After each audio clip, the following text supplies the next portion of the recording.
Kumuha po tayo ng 8 pieces na fuzzy wire.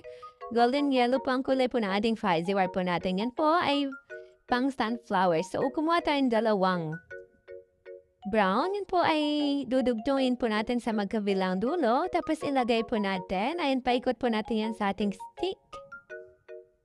So, yan po ilalagay po natin sa ating sunflower. Ayan, sa gitna ng sunflower po natin. Ganyan po yung gagawin po natin. Ihikot lamang po natin hanggang sa matapos.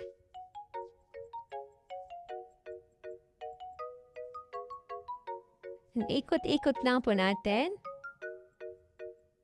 Dapat ayusin po natin.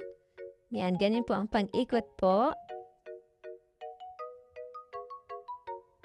Yan, tapos ayusin po natin stretch po natin konti. And yan, iikot na po natin. So, kapag naikot na, sa dulo naman po, lagyan natin ng stick glue. Tapos, ayan, idikit na po natin.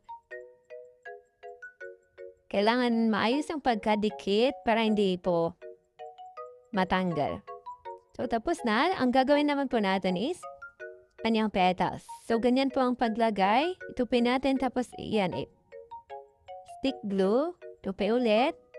So, yung side naman po.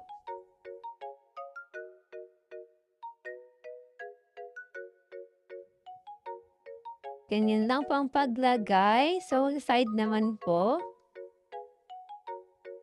Ganyan. So, 8 na ganyan po ang kailangan po natin. And magdidikit na po tayo. Ganyan po ang pangtikit. And na maglagay ng stick glue. Konting stick glue lamang po. Yan. Indikit po natin hanggang sa sa side naman po, magkabilaan. Una, ilagay po natin yung 4 po. Tapos yung 4 po, isingit-singit na po natin dyan sa space. Yan, dikit po natin. Yan. Pangalawa. So, lagay natin yung pangatlo. And pang last. So, konti lamang po ilagay natin stick glue para po hindi po lumampas-lampas. So, ayusin na po natin ang mga petals. Dapat maayos po ang yan. Ganyan po muna natin.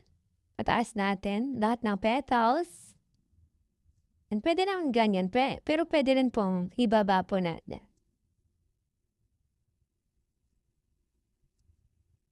Yan. Tapos na po ang ating sunflower.